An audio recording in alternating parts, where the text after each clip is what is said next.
And welcome back, guys, to episode 13. I didn't even have to count this time. And to the other half of our duo sessions, I guess. We had Atratus and Wyrd doing weird things last week, and now we have Songbird and Mammon doing... Probably still weird things. Probably weird things, yeah. This is Mage. Welcome to Occultists Anonymous. Woohoo! And hey, shout-outs to Claire, Ryan, Samuel, and Schmitty. 4 patrons now. Thanks, guys, for your support. We appreciate it. And all you guys who comment and subscribe and all that. You guys mean a bunch to us. We were actually talking just before this session about, hey, are there any new comments on the new YouTube video? You guys are awesome. Thanks. Yeah, so we pick up Sunday night after Mammon, Atratus, and Songbird had kind of hung out doing some research on the mementos and other bibbly-bob things that the Sin Eaters had left behind. Mammon eventually heads home. Songbird, Atratus, and Wyrd. Well, no, actually, Wyrd never makes it back. Mm-hmm. So there's that. And then they crash for the night. Mammon heads home. Songbird, everybody's out. And Songbird, in the middle of the night, in your dreams, you receive a message from a... See, as soon as I said that, now I'm like, I can't remember if you can put yourself in somebody's dream or not. This is a mind thing. Yeah. You can. I'm trying to remember. Is that... Hang on, let me pull it up. I've got mind pulled up right now. It's dream reaching. Enter a subject's dream. You can influence, but not take part. Okay. Well, in that case, yeah. Sleep of the Just nope, that's not the one I'm thinking of. Psychic projection. Well, anyways. No. Psychic projection, yeah. Astral project into twilight or into somebody's dreams. There's the one. Yay. Okay. See, I knew what I was talking about this entire time. I was just John was quizzing Mammon. Anyways, Songbird, you get in the midst of your dreams that are kind of passing by normal everyday Songbird dreams of punching ghosts and fighting in an MMA ring octagon with a Promethean, normal Songbird stuff. There is a older gentleman. He immediately is recognizable to you. You have seen him before. This is for our viewers at home. Pretty large but older Maori man, tattooed up on his face, across his chest, which is bare. He's got like kind of what do you say, a traditional garb on, and looks in a perpetual, like, he has the like companion to bitchy resting face. He has pissed off resting face.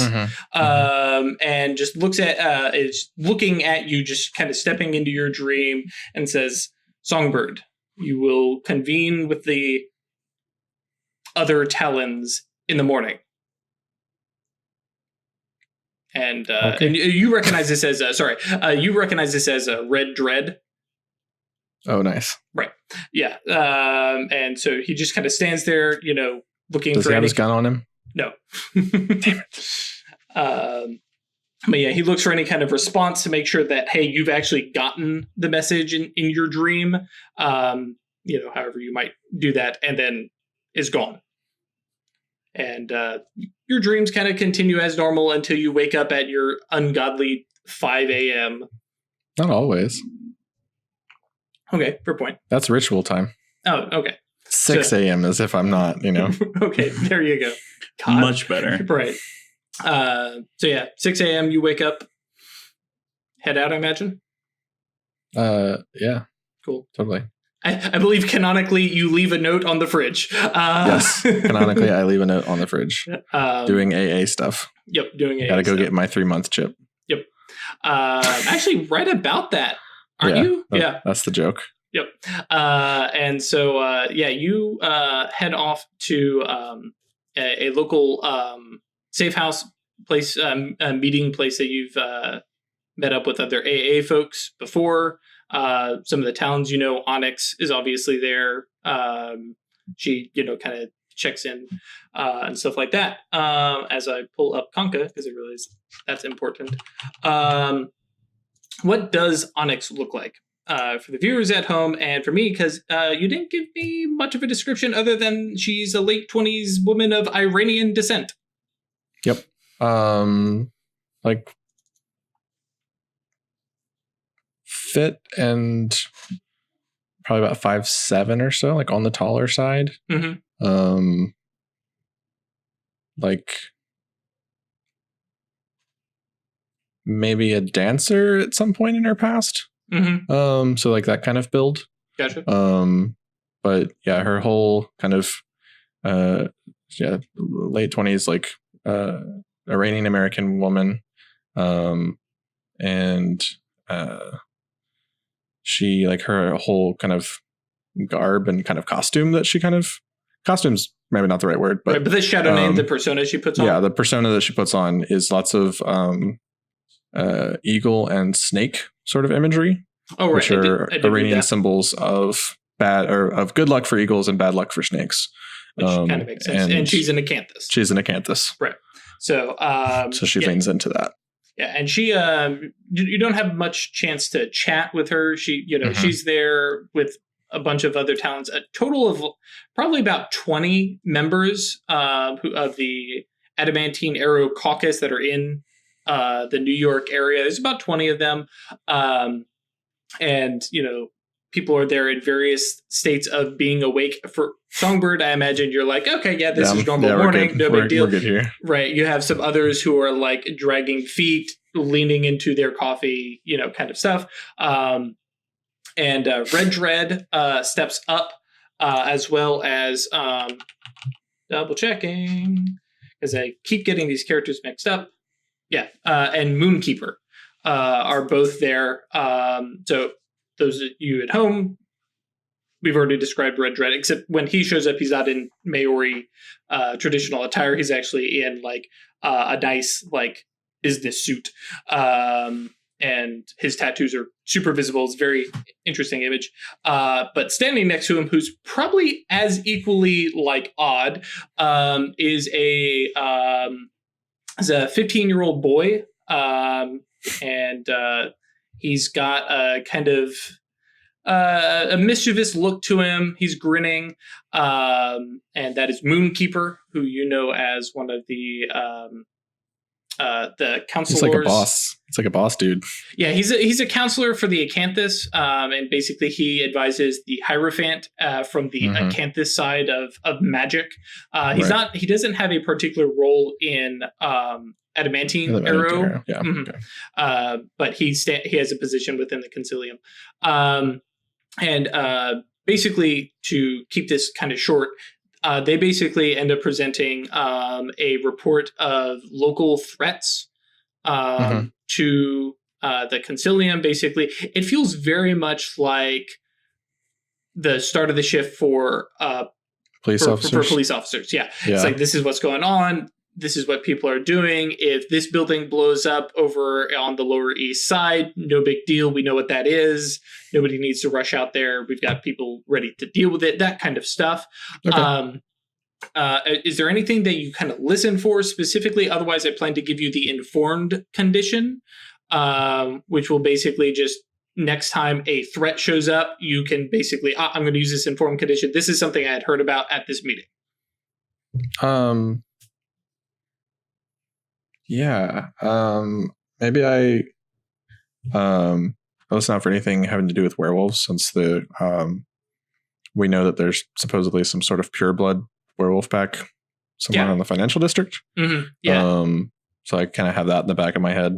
Gotcha. Yeah. So you're kind of, in and out throughout the meeting, listening to a lot of stuff. It's a ton of information. For sure. But yeah, the big thing that, especially since it is your neck of the woods, it is your cabal's territory. Yeah. They do mention that there are sightings of a new werewolf pack. They don't even have the information that it's a pure pack.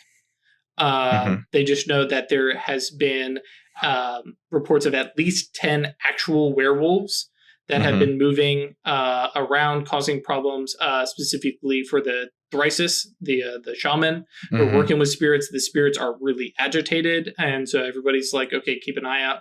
We don't know what these guys are doing. We don't know if they're setting up shop, but they're definitely moving around, stuff like that. Cool.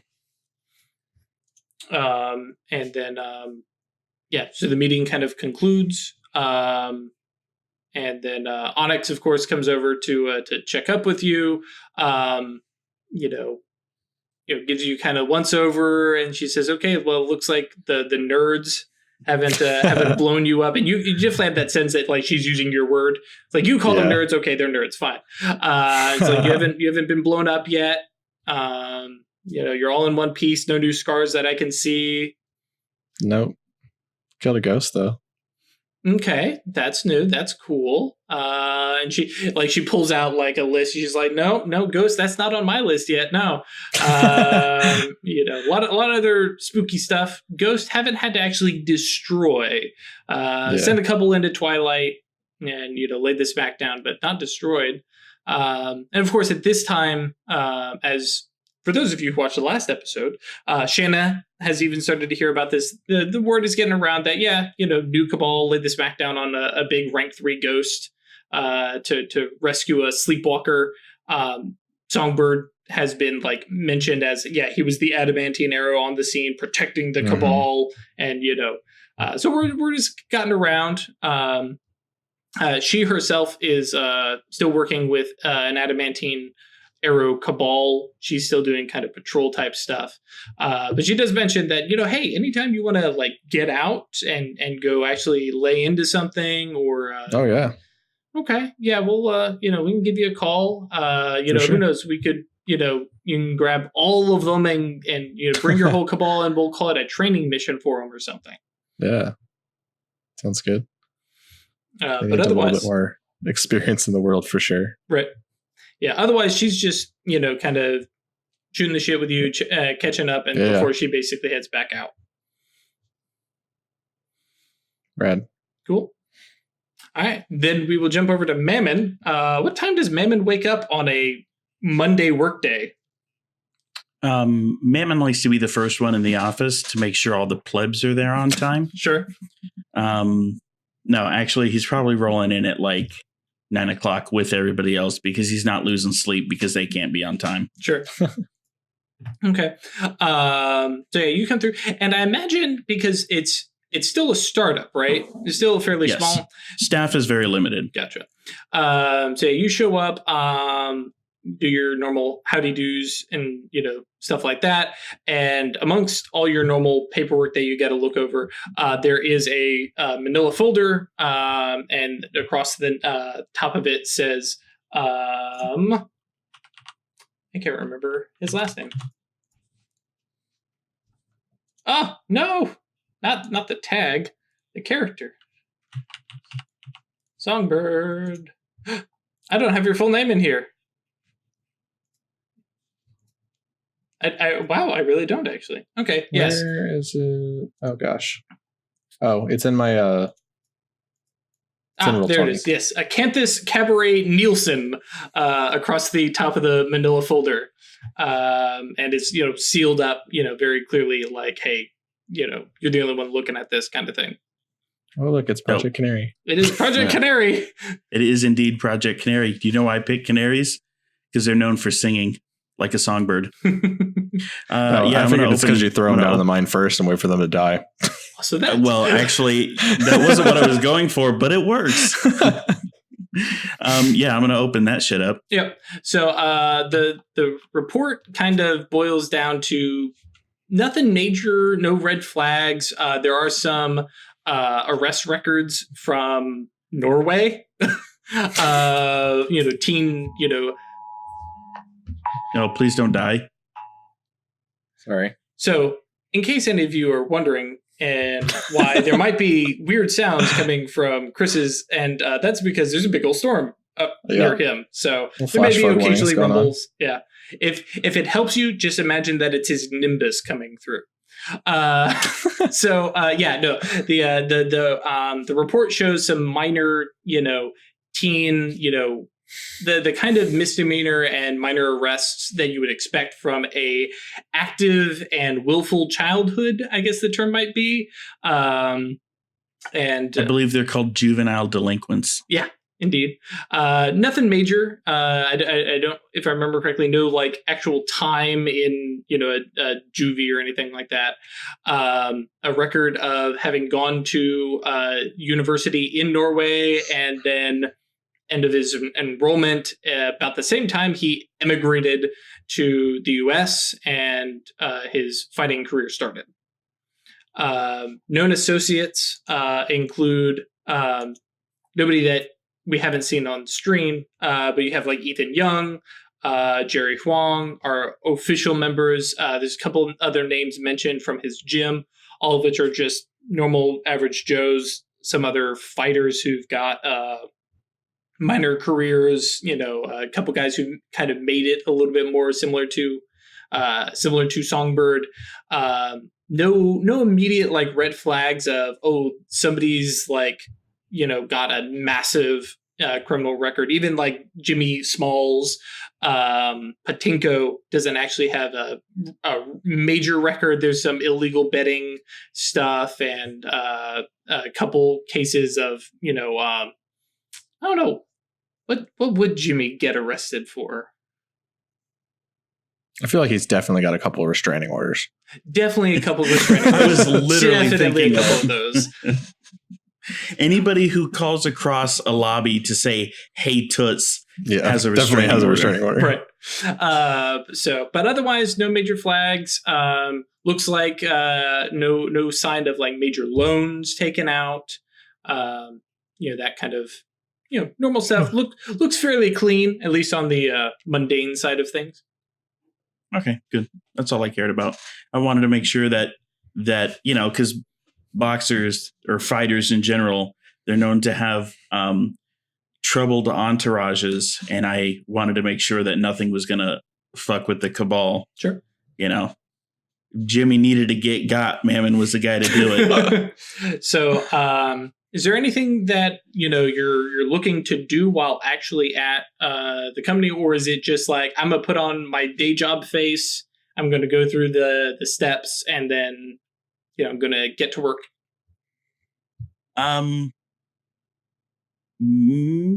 Yeah, no, I can't think of anything directly relating to the company that I would need to do right now. I don't really have the XP to hire staff. Right. So we're just going to say my one HR person is still trying to find people qualified for the job. Yeah. Well, and bear in mind, of course, you don't have the merit, so they don't necessarily work for Mammon. You probably have some people that work for Todd Larson. They're just not, on call. Important distinction there. Yeah. And you can't, call on them to be like, hey, go do this thing outside of normal job parameters. So, okay. Cool. Fair point. So then we fast forward to wherever you guys want to pick up, because I know both of you had some kind of plans a little bit. So, so mine is basically just a shopping list, literally, of things that while he's doing his Alcoholics Anonymous shit, we could just assume I'm out shopping. Okay. If you want me to go ahead and give you that list of things I'm going to be looking for. Yeah. Go ahead and give us your little grocery list. So here's the thing. One of them is going to be a civilian legal silencer. Mm-hmm. Now, I don't know gun laws in New York. I know that in Texas, if it's not fully automatic, you can buy it at any gun store. Sure. So that is the knowledge that I am operating on. Sure. And if you know that is not the case, keep it to yourself because Mammon doesn't care. Yep. Because this is not the real world. This is the Chronicles of Darkness. Definitely, yeah. And I'll and be people honest. definitely can buy fully automatic weapons in a store in the Chronicles of Darkness because you might need it. There is stuff out there, and if I remember correctly, because I can just look up equipment. Let's see, physical equipment, firearm suppressor, availability of 2, and you have resources of 4. Merits. So, it doesn't even ping you. So if you do want to write that down, it does provide a 2 die bonus for shooting while in short range, but it does reduce the damage by 1.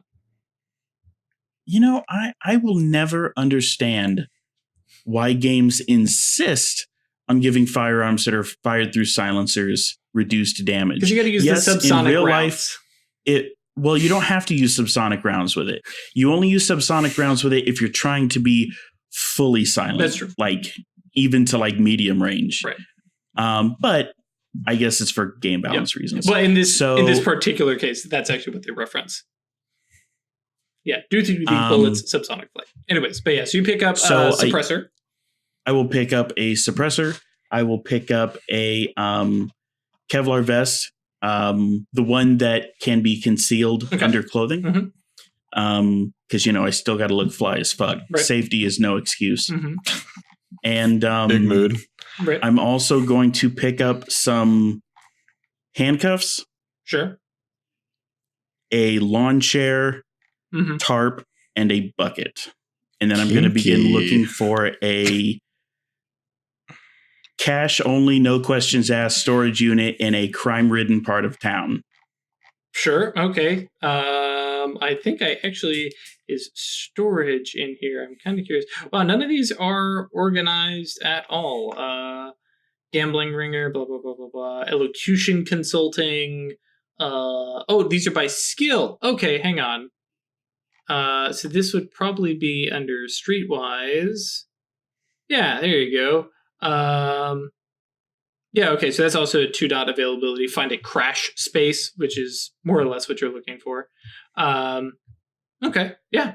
So, in amongst... It's going to take some time to do all that. Yeah, in amongst all your day job stuff, eventually it's like, okay, all the stuff that is on my plate, done. I'm out half day. I got some errands to run because I'm the boss. And off you go. Oh, and I'm going to text, what was the waitress at the pub? Sylvia. I was going to text Sylvia and ask her about the status on the photo of Eric. Oh, yes. Thank you for reminding me because that would have come in Sunday night. Yeah, after we left. So I do have the photo. You do have the photo. Okay. And I'm going to text her and let me know when he comes in. Oh, okay. To the pub. Sure. Because they did say he's a regular. Yep. Yeah, and she mentions it'll be, probably sometime, in the evening. When he gets off his work shift. Word. Cool. Weird. What? Oh. We will never not make that joke. Cool. So yeah, you go about your day buying a bunch of interesting things. Songbird, anything on the docket? Yeah, so I think I want to head back over to our crafts sort of spot that we talked about before. And meet up with Colossus. We really need to figure out it was Colossus. Yep. And begin that whole come and stand on the door for 3 days sort of thing. I feel like we're working on here. Yep. We really need a name for what this sort of place is called. Oh, yeah. Hey, folks at home, if you have any ideas for what you would call an Adamantine Arrow armory, for now we'll call it the armory. But if you got some really cool craft hall epic name, I don't know, the fucking quiver. No, Green Arrow's already got that. Oh, fuck the Green Arrow, he's a loser. It's true. Yeah, Hawkeye better. Anyways, Hawkeye. Both suck. Wow. Fighting words. Yeah. Hang on, guys. We need to solve something. We'll be right back after this. The show's canceled. Sorry. Okay. But yeah, you make your way over to the armory. Colossus is there just wailing away.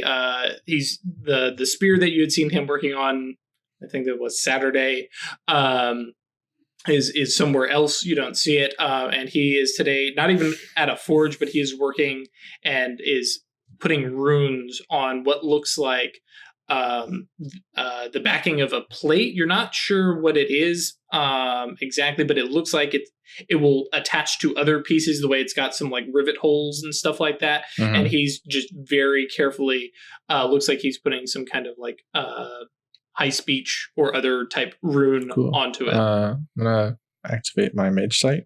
Okay. So prime and forces. Yep. It does not appear that he's working on like the element itself is magical. But I mean, looking around the armory, there's all sorts of other stuff that's very clearly imbued objects and stuff like that. See, sure, swords. Go ahead. Yeah. So, is there like is that spear around, or is it not here? No, you do not see the spear anywhere. Mm-mm.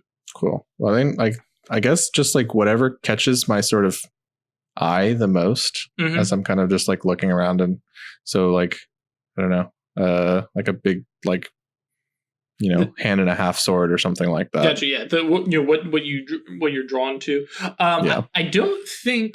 I mean, a hand and a half sword, perhaps, but there is a lot of variety of things. You have some, classic like weapons like that, but there is literally a wall of like guns. Some of which like you're looking at and like I've seen a lot of action movies. I've never seen a gun like that, and like you're like it draws your attention. You're looking at this and you're realizing it's got a lot of the same kind of markings that you would see on a sword or something like that. That looks like this thing was a forged gun. Sure. Like this wasn't milled out of something or anything like that. And there's some other stuff. There's in like a kind of like a metal cage, so to speak, just with racks and stuff like that. But there are like a couple suits of like leather armor. There's some like overcoats, variety of different things like that that very look like armor.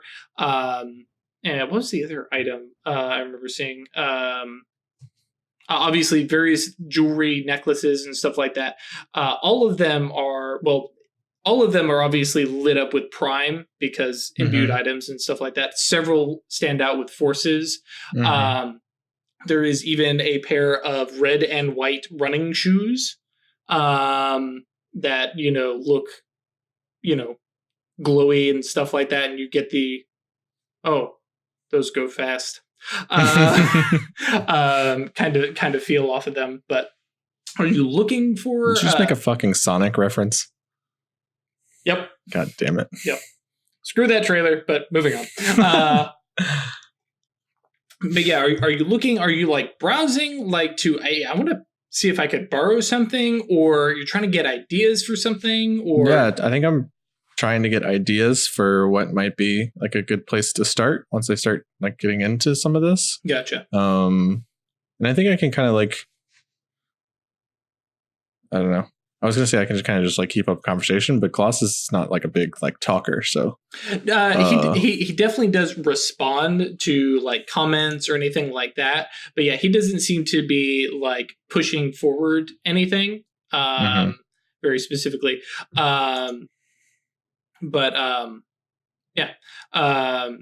There's a number of very simple styled weapons, especially some like ones that look like they definitely double as casting foci, stuff like that. Some like very similar to your own dedicated magical tool. These very small like concealable like stiletto daggers and stuff like that that are in amongst everything. How long do you think you like hang out looking at all this stuff? Or like, I don't know. Like, well, the other way to put this is, are you trying to like learn something from this? Are you trying to like drink in some knowledge looking at this, or is it more of like idle curiosity, kind of digging at the back of your mind kind of thing? Yeah, I think I'm trying to like learn, like just get a base level learning of like what like some possibilities are. I think because I know that I want to like create, like I have this like itch in the back of my brain. It's like I know I need to create something that like that's what my magic is for, but I don't even know like where to start. Gotcha. You know, so I think like looking at other people's crafts and seeing that like sparking, trying to pick up the inspiration kind of thing. Cool. So while you're kind of looking through that stuff, a woman walks up to you. You've seen her around. She's not one of the Talons. She's definitely a little bit older. I'm actually trying to remember the term that they use. It's not sage, is it? Crap. Supernal, Mage Society, Caucasus, Adamantine Arrow, First Sons. Thunderbolt Guardians. Because Adamantine Arrow is literally all about the metal. That's the people that like, if you've gone out and protected other cabals and other stuff, right? No, those are First Talons, and or you're thinking of Banner Wardens. Oh, like right. Banner Warden is probably the thing that like might be in the back of Songbird's head is like, hey, since I'm working with this other cabal. The Thunderbolt Guardians are senior arrows who have like they're instructors, and they have like areas of expertise. And that's their thing until like they have to be called in because, hey, your area of expertise is needed. But yeah, you recognize this woman. She's short, maybe over 5 foot tall. And she kind of sidles up alongside you and kind of looks up and says, "So, you shopping, or are you going to try your hand at making something?" Pip, by the way. Hi, Pip. Name's Songbird. Yes, I know that since my awakening, I've known that there is something that I am maybe not fated, because that's not my realm, but there is something that I will create. And so, Colossus over here can attest. I've been over a couple times now, and just trying to figure out even just the basic, what's the shape of the rules so that I can later on bend them and break them. And she grins. She's like, okay, breaking rules. All right, I can get behind that. Well, I mean, it's like forming an imago, right? You have to know what you want it to do before you can figure out where to start. So, like, are you looking to smack somebody up? And she kind of gestures to like what looks like a Barrett 50 cal rifle that like the entire barrel is just like covered in like ornate runes and gold. It's absolutely like that is the thing you use to kill something crazy. And then she kind of gestures over, and it's like, it almost looks like a suit that Mammon would wear, just cleaned up and stuff like that. And just in amongst like the pinstriping, there's just like very delicate needlework, and you can kind of make out some symbols, and the whole damn thing is glowing. She's like, you gotta figure out where to start. That little seed, and then you can get somewhere, right? So what are you thinking? Like, and she's looking you up, and she's like, okay. And like the realization, because you're the one working with the other orders. You got the shit show job. Yeah, it's been fun so far. Okay, sure, yeah. I mean, at the very least, it's provided an opportunity to, march into battle, I guess is the right word. Sure. But yes, I figure if I'm going to be out amongst other cabals and other orders, or again with my cabal amongst the other orders, it would be a good thing to be of service back here as well. Sure, if I can make things that the order can use. Yeah, put your body out there, put your works of art in here. I dig that. Yeah. But as far as, and I like point back up to the gun, I'm like, that's not my thing, I don't think. And then like gesture broadly over to some of the more like classical weapons. And it's like, Gotcha. No, in that case, Colossus is your guy. I'm the more fiddly bit type. Fair. Yeah. And you notice like she's got like two like very slim, small little pistols like on her hip and stuff like that. All right. Well, yeah. Is Colossus giving you the cold shoulder? I mean, so I can have a talk with him. I mean, I don't need him to be my best friend, but more than a sentence at a time would be nice. Okay.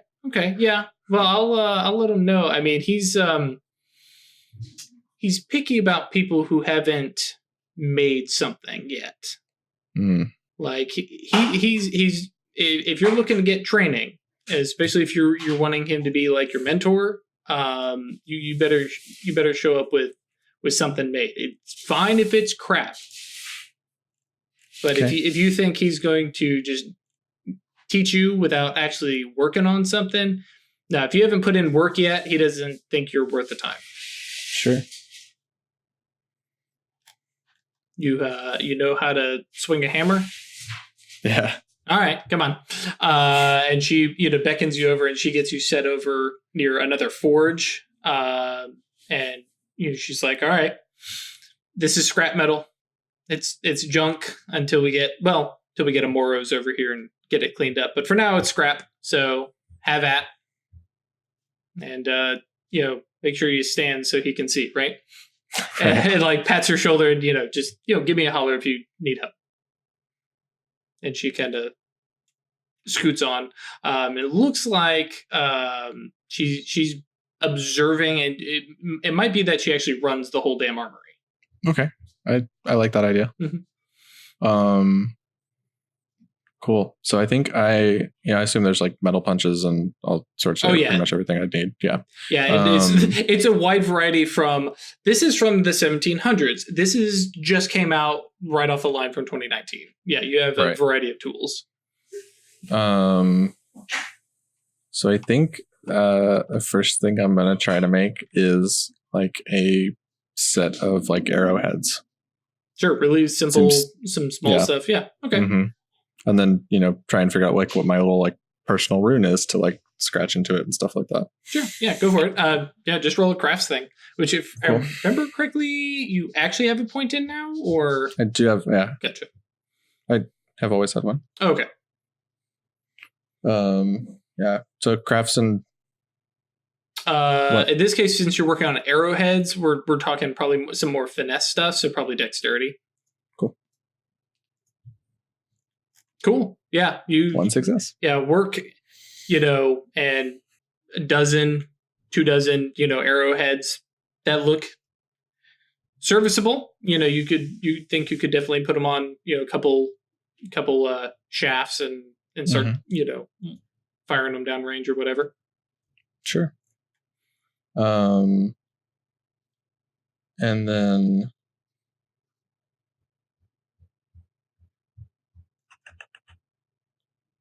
Oh, that's a little bit different, isn't it?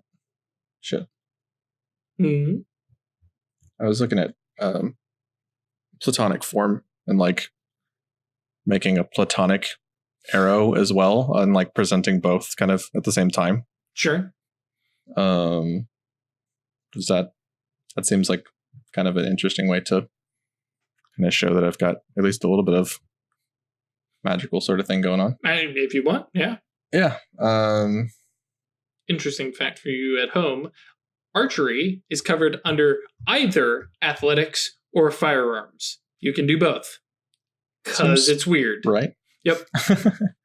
All right. Are you setting up a spell template? Yeah. Gotcha. Yeah, so for our viewers at home, Platonic Form is one of the coolest abilities that Prime Mages have.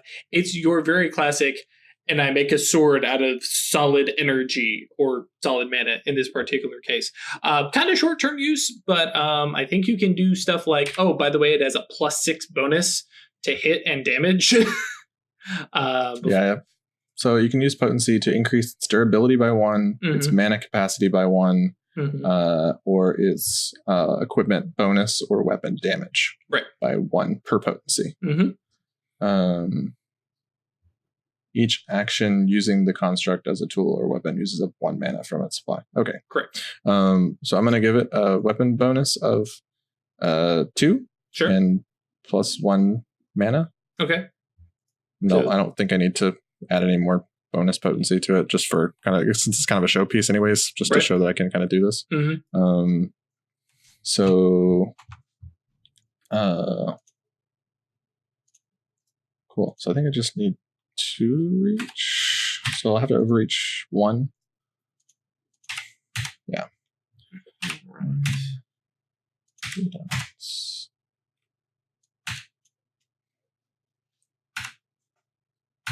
And then, because you're increasing the mana capacity, are you putting in that mana now? I think I have to. Not if you make the mana capacity to 2, you could just leave that at that 2 out. Okay. It does cost 1 mana. Right, by base though. Because it has 1 mana. All right, and then sorry, this is taking way too long. If you're going to need a minute, we can jump over to Mammon. Yeah, go ahead. Okay. We'll come back to it. Mammon, grocery shopping done. Okay. And especially since it sounds like Songbird is going to be spending some time at the armory, we will fast forward to evening-ish, probably about 8. And Sylvia gives you a text and says, "Hey, he's here," and sends another picture of Eric, who's sitting at the bar. Who, by the way, Eric, because I haven't mentioned his description, but looks like a 32-year-old white guy. You know, kind of on the pudgy side. Definitely looks like he sits a lot. Hair is kind of thinning a little bit. Looks like Charlie Brown grew up, right? Not not particularly successful guy. But yeah, he's sitting there and he's got a smile on his face as he's chatting with folks around him at the bar from that still that you get. Okay. Well, I'm going to. I don't think I need anything else. I had toyed with the idea of picking up a grimoire, but I don't think that I'm going to need it. I have shifted my plans slightly. Oh, okay. So yeah, I'm going to go ahead and head to the bar. Okay. To the pub. I'm sorry. Sure. Hop the tavern. Uber. Yeah, tavern technically. The Ebendort Tavern. The gin hole. Speakeasy? Or gin mill. That's the term I was thinking of. The gin hole is this right here. So yeah, you arrive at the Ebendort. Okay. Yep. And I am going to. I'm gonna scope him out. Is he still jovial in nature, just chit chatting with people? Yeah. This guy doesn't look like he's definitely not an angry drunk. He definitely seems to be having a good time. He doesn't have the sense that he's like completely plastered or anything like that. He's hanging out. You, especially like, are you waiting a little while? Like, like how long are you observing him? So thankfully, because of the way mind spells work, their effects are not visible. Correct. To pretty much anybody. So I don't think if I were to cast on him in the middle of the bar, I don't think there would be any effect on the sleepers around him because there's no effect for them to witness. That is correct. So long as your casting is subtle. Correct. So my next question is, for the purpose of instant casts, I know that it says it's an instant cast, assuming I'm not using high speech. Assuming I'm not using high speech, is it literally instantaneous 3 seconds. And requiring does it require any, it doesn't require anything audible, right? So basically what I want to do is I want to find an excuse to go over to him, pat him on the back so that I have contact with him, and then cast this spell on him. Easy. Okay. I wanted to make sure that I wasn't going to be like, yeah, that's my plan. Rush in there and have the DM go, gotcha. I only do that if you try to teleport through keyholes. You told me I couldn't, and the rules said I could. All right. Yeah, so I'm going to go ahead and walk over to him. I'm wearing my Mammon trademarked nice suit, and I'm going to pat him on the back and be like, oh my God, you're that guy. And while I do that, I'm going to cast... give me a second. Sorry. Sure. I'm going to cast Read the Depths. It is a Mind 3 spell. Because of the fact that I am in physical contact, I don't need to use a reach to... You would normally need a reach for sensory distance, range. right? Yeah. So I don't need that reach for that. I will need a reach for instant. I'm not using high speech, but I am going to use an additional reach to modify one of the memories read. Right. Now, it does say for the duration, but assuming it works, I am going to tie up a willpower dot to make it long-term. Okay. So you will need to because the willpower dot just basically relinquishes it off of your spell control. So you still have to add the increased duration via reach as well. So what the willpower dot does is basically, normally if you have a spell, it's under your spell control. The willpower dot leaves the spell in existence and just removes it out of your spell control. So you no longer can just turn it off, but it also doesn't count against your limited number of spells that you can hang on to. I was under the impression that you could make a spell pretty much indefinite by fully reaching a mana. Yeah, you would have to spend a like fully getting rid of a willpower dot. Correct, but that is separate from the duration. Part? Right, that is the relinquishing part. So the duration part is going to be a reach and a mana. Okay, well, I'm trying to, whatever I need to do to successfully wipe this guy's memory for the rest of his days, because alternatively his days will not be that much longer. Sure. Because Mammon has a job to do. Right. So what you'll end up needing, and I'm going to pull this up real quick. I'm trying to remember if you're going to need 2 or 3 reach.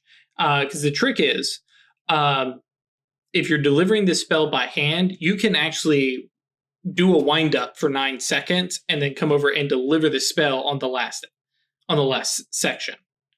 Okay. So if you're willing to do, let's see, because you'll need advanced duration and then a -10 to make it indefinite. Okay. And let's see, -10 reach, reach to even put it at advanced duration. And then 1 mana. Yeah, so 1 mana, 2 reach, 3 reach since you're doing it insta-cast. Is it a potency spell or duration? Oh, that's actually a good... you might not need -10. Let's see, Read the Depths is... Pretty sure it's a duration spell. Oh, no, it's a potency because you have to get past his resolve. Oh, it is indeed a potency.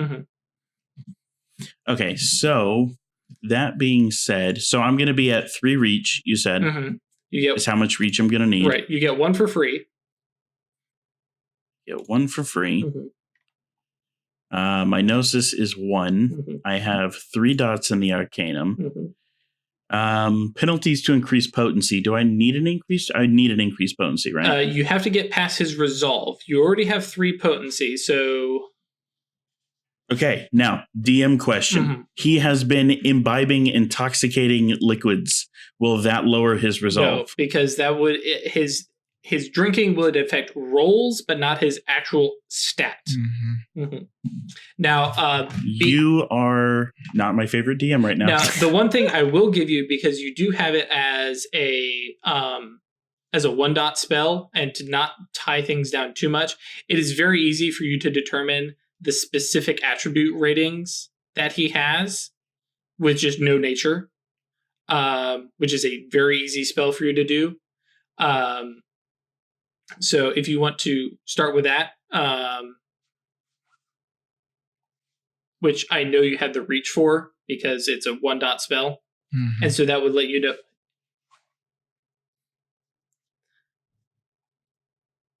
That for bonus die and bonus reach. So you will have 3 reach. So you have the reach for it. So the only thing you're having to deal with is the fact that you have a -10. Okay. So let me go ahead and finish. Oh, I can't finish this until I know how much potency I'm going to need. Okay. I need 2 reach for no mind because I am doing it at sensory range and instant, right? And then 1 more to learn his specific social or mental attribute of so you could actually know exactly what his resolve is. Right. I have, because it's a mind 1 spell, I have 3 free reach. Okay. Gnosis 1, Arcana 3. I don't need to increase my potency, nope, it's not if I'm not mistaken. I don't need to increase the duration. Don't need to increase scale. I am going to use my shadow name as a yantra. And I think that's all I can use without putting my poorly thought out mask on. Right. I like that I've used it 1 time. You can start making a new one. Yeah. Okay. I need to do that. Okay. And then I'm not gonna spend any willpower because I'm probably gonna need it on the actual read the depths roll. So no bonus. Cool. So right, that all adds up. So yeah, go ahead and roll your 6. Oh, and actually, Songbird, if you want. There you go. So yes, he has a 2 resolve. Okay, so what is the base potency of the spell? Just 1, right? No, 3 because you have 3 dots. 3 dots, right? Oh, right. So I'm going to actually be at an advantage over him. Yep. So I probably won't need to increase my potency. Correct. Okay. While we're working that out, Songbird, if you want to go ahead and roll that spell as well. Sweet Jesus. So big success. So there's your critical success. So yeah, you can get all the mana back on it. Oh yeah, I could. And +1. I've got lots of mana though. Okay. So think about that. So for John, because like I said, the biggest thing and it's one of the reasons that indefinite. Now, the other trick is if you want to take care of this now, so he is taken care of now, you can cast this on like a shorter duration until you have a chance to cast on him again. Yeah, but this is assuming I'm going to have the opportunity to do so. That is the question. What's the table look like? It's like you can get to like a year pretty quickly. A year is -8. Right. And since he doesn't have any bonus steps. So the cheat sheet I'm looking at for spells does not show me what the base duration is for Read the Depths. It'll be 1 turn. And spells are always, Yeah, it'll be 1 turn. It's 1 turn and then advanced is 1 scene /1 hour. Correct. All right. That's for pretty much all spells. Well, I guess I'm just really confused on what exactly do I need to do to get this off my plate. Right, like I said, like right now. The -10 is the thing that you need to have an indefinite spell. And then the willpower dot is to basically say, and that spell is no longer my problem, and it's just going to go live.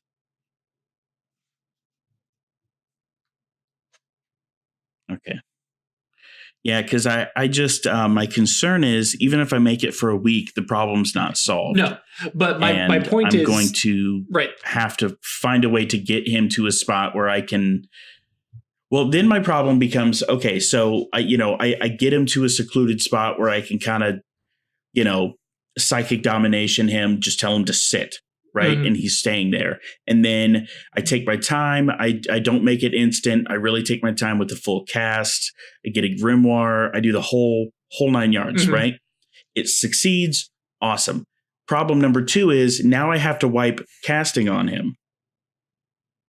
Because I only wiped that one memory. Right. So then does it become a vicious cycle of wiping the wiping of the wiping of the wiping? Just kill him. That honestly was plan B. Well, and bear in mind, because quiescence means nobody has a memory of magic. Oh, that's right. I'm not wiping a memory of magic. I'm wiping the memory of the guy. So he wouldn't remember me casting on him anyways. No, he'll have a weird fuzzy thing that there was this guy in a suit and he can't quite remember. It was weird. He asked me for some money, maybe? No, it was Mammon. It wasn't weird. The joke. It never. Christ. Oh, I hate it so much. So he wouldn't even remember me casting on him. I would but there would be some paradox involved. Yep. Okay. Well, I'm gonna try to get this done now. Okay. And if it doesn't work, then I'm just gonna look really weird and touch him again. Okay. He's gonna think I'm making a pass at him. Sure. Okay. So the penalties for increasing duration is going to be 10. Correct. Minus 10. Mm-hmm. To make it permanent. Ouch. Yep. No penalties for scale. Nope. I'm going to get a 2 for Shadow Name for my yantra. Mm-hmm. I cannot for the life of me think of any other yantra I could possibly use to try to eke out even another dice. Because my phone wouldn't work as a mirror because it's not internal. Like it's not my own mind or vision. Right. No, you would need a rod. I believe it is a rod. Now, actually, what you could do is get something that represents him or a piece of him as part of the spell, because that is a sympathy thing. So if you had something, a material sympathy represents the subject as he is now or at the time he wants to. It could be a piece of their physical substance or a recent photograph or recording. So recent photograph. Yeah, I have a recent photograph on my phone. Correct. Okay, so I could just pull that photo up. That's a +2. Okay, cool. Yep. Well, I'm taking that shit. Yeah, I need to remind you guys about the other yantras. Yep. So that's going to be a 4 total. Then I'm going to add willpower doesn't come in from bonus from yantras, right? Correct. There's a special spot for it under normal bonuses. Yep. All right, so I'm going to submit that. Bonuses from other sources. Now I'm going to do it as a rote with my investigation. Okay, and my investigation. That's a yantra. Well, so I don't have to redo this whole thing. Can I put it in bonus from other sources? Yeah. So what you would be doing, because how much? What do you have? How much investigation do you have? Mm-hmm. How much what? How much investigation? 3 dots. So just add 1 more to this. Yep, add 1 more. Instead of because you can only use 2 yantras right now. So you're going to use that one during instead an instant cast. Yeah. Yep. Okay. Mm-hmm. So instead of your, and then I am going to expend a willpower. So the bonus from other sources is going to come to 4. Yeah. This is going to be crazy. Yeah. So 1, 2, 3, 4, 5, 8, 12. Yeah. So you have a 2 dice pool. 2 dice pool. Do it. Do it, man. Fuck.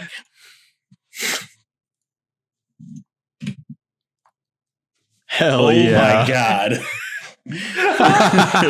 So go ahead and take an arcane beat because this is the first and go ahead and mark off your willpower dot. Like permanently gone. Correct. I think it's 2 XP to buy a new one. Might be just 1 XP. How do you it's I'm clicking on the individual dots. It's not. How do I remove the dot as a whole? It's a derived stat, so I don't think you can change it on this end because it pulls from like composure. Okay, well, here's what I'll do, right? The very final willpower box, I'll put an X in to kind of remind myself that it is tied off. Okay.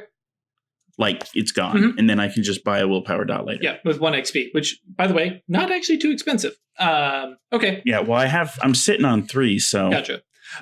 So yeah, but like I said, take an arcane beat because this is the first time that you've ever cast an indefinite spell.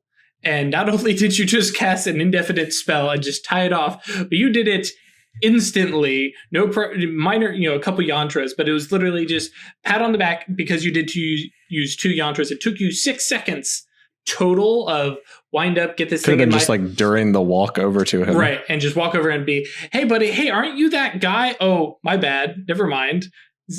Well, yeah. Okay, now, for the memory that I'm going to alter for him, what I'm going to have it at is the night in the graveyard occurred. Up until the point he sees something weird, he runs back, he grabs a shotgun because he's going to chase off whatever miscreants are out there doing whatever weird bullshit they're doing, right? So he runs back out there and he sees a figure and he takes a shot, but he misses. And then Eric calls out and goes, "What the fuck, bro?" I'm assuming that's how Eric talks because he seems like a bro kind of guy. Not Eric. Sean. I mean, Sean. Thank you. So Eric goes over and sees that Sean's out there and he's like, "The fuck you doing in the graveyard at night?" And Sean goes, "Oh, there were some kids out here just partying and smoking weed. I just chased them off." And Eric feels terrible. What would he have done if he shot this good Samaritan? So out of guilt, he says, "Listen, I will make you a deal. If you don't call the police from here on out, every time I see you at the Eben Dart, I will buy you 1 free beer." And they both shook on it and went their separate Sean like ways. a teenager? Sean is 16. Oh, you implied he was older than that. He's dating the 16-year-old waitress. Well, I figured he was like a year or 2 older, not in the range of being creepy or illegal, but older. Yeah, but still not 21. He's though. still not 21. Either way, but yeah, he just doesn't want the cops called on him. Sure, and they're like, "Dude, it's cool, it's all right." Yeah, and you change it to whenever you need a case of cheap ass shitty natty ice for a party. There you go. I'm your guy. Yeah. Cool, dude. I love that. That's terrific. Like, that's 2 dice. That's fucking rad, dude. That's absolutely awesome.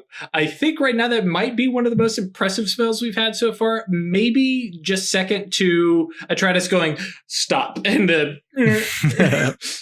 impact wise, for sure. Yeah, that's pretty slay. And so his memory changed. He has no realization of it, and kind of, and so you're saying, "Hey, you're the guy," and he kind of looks over you. The guy. Oh, my mistaken. I thought you were Edward Norton. My bad. Sure. It's like, cool. In the event that you are, I really loved your version of Bruce Banner in the Hulk. It was by far the best. Fuck that guy in Avengers. He's like, yeah, okay, buddy. You're not down with the Buffalo? And now what I'm going to do is I'm going to get the attention of Sylvia and let her know that to go ahead and call Sean and have him come over. And mainly because, Mammon feels like it went off well, but he doesn't want to. Right. He doesn't want to leave until he knows. Sure. So have Sean come over. And the weird thing is, because Sylvia has been watching you since you came in, and just watches you walk up, pat Eric on the back, and then walk over and call Sean. What? Are you sure? Yeah. It'll be fine. Just call Sean. Okay, and calls. Hey, come on. All right, yeah, he'll be buying around. Do you want something while you wait? I'll take a. Do you guys have Coke Zero or Diet Coke? Damn it. Diet Coke. Fuck. Is Coke Zero still a thing? Diet Coke. They still make and that? A Turkey Club. There it is. Turkey Club. And she's like, yeah. Well, I'll bring it right out to you. And you spend a little time. You wait for your Turkey Club. Eventually comes. You have your delicious Diet Coke.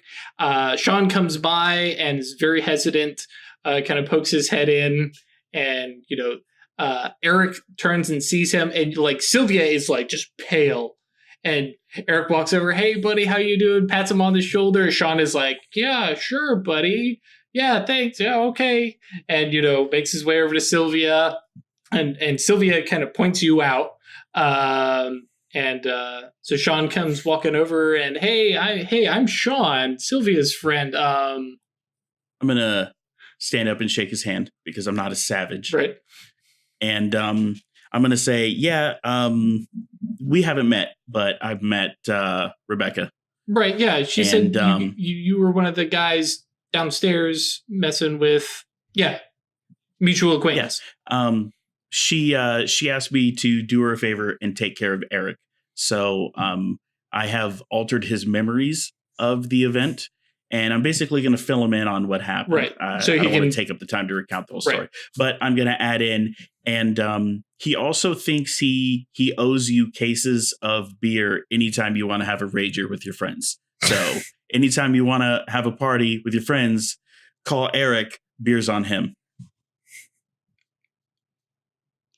Okay, yeah. All right. And he's like, okay, this works. Hang on.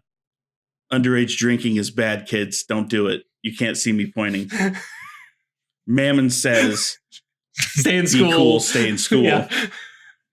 Songbird says this country has a ridiculous drinking age. Yep. Okay. And I think that's kind of seen as Mammon sits back down to finish his victory turkey club. And we cut back over to Songbird as Colossus is now looking at your arrowheads that you've smithed, and you made an arrow, just a pure mana. Yeah, okay. A pure mana arrow. Cool. Like full, big, lost my camera there for a second. Right. But yeah, a big, actual longbow broadhead arrow. Yeah, longbow arrow. And so he's looking at that and, kind of sets that down. It's looking at the arrowheads. And for the first time, you actually rather than the kind of very simple, just nonchalant,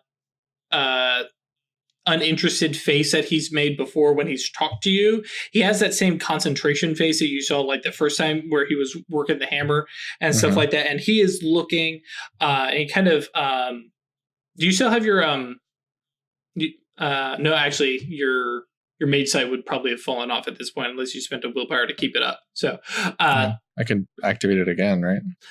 You could actually, your peripheral mage sight goes off as he and so you were affected by his nimbus, I think. Let me see. Cool. Let me see here. I'm trying to remember if you roll or nope. I just compare it to your resolve. So what is your resolve? 2 dots. Okay. So you are not affected by his stuff. He's only using 2 points of potency, and he's basically let's see here. What's the spell? You would not recognize the spell because you don't have anything in matter, right? Mm-hmm. But he is using not Alchemist Touch. Oh no, it's just a 1-dot spell. Craftsman's Eye. And so he's literally just figuring out everything about the spell, about the item and stuff like that, looking into it. And he kind of sets it down. He says, "It's workable apprenticeship work. It's not bad. I wouldn't." That's all I ask for. It's I wouldn't use it for really killing anything, but then pulls out the platonic arrow, which because it's platonic, it's it's the ideal arrow, right? Mm-hmm. And he looks at that and he's like, "Cool." So, and he holds up the platonic arrow and holds up the arrowhead, and he goes, "Make these be the same." Right. And he says, "When this looks like this, then we can talk." Cool. Yeah. If you want any pointers, let me know. Sets the one arrowhead, put them in your hand and says, "Cool." And then he goes back to working on that etching, which now you're seeing is fitted to a couple others, and it looks like it's like a gauntlet, big plate gauntlet. There's 6 slots on it, and yeah. Hi, Avengers Endgame now in theaters. Topical. Cool. And I think unless you guys have something you want to sneak in real quick, that is a good time for us to take our break. Yeah, that works. Cool. All right. So, guys, thanks for sticking around for episode 13. Sorry, we did not summon a supernal being that's asking, are you worthy? Instead, we forged some stuff and pulled off a ridiculous spell that, I mean, let's be honest. Wyrd and Atratus took 5 hours, summoned a little creature. Mammon walked over and in 6 seconds went, boom, you forget all that stuff. And you owe that 16-year-old a beer. And so, I don't know. Are we playing into stereotypes? Nah. All right. So we will see you guys next episode. Bye. Yes. Hey guys, thanks for staying through episode 13. We love your support as always. Thanks for watching. So what do you think? Should Mammon just have killed Eric and made this easier? I don't know if it would have been really easier. Who knows? But let us know down in the comments. As always, like, subscribe. That's great. We appreciate it. But come join our community. Come comment down in YouTube. We read all of them. We comment on most of them. Come join Discord where we have some good discussions going, and we're happy to answer questions like, what would Mammon have done if he didn't get the spell off? Probably kill them. And then, of course, you can pledge to support us monetarily through Patreon. That also can give you access to a special patron Discord channel, so it's a little bit quieter, a little more intimate. And then the Sleepwalker tier lets you see our player notes and some of my notes, which is kind of cool if you really want to dig into some background stuff that may not have shown up on a session yet. So anyways, we will see you guys next time. Bye.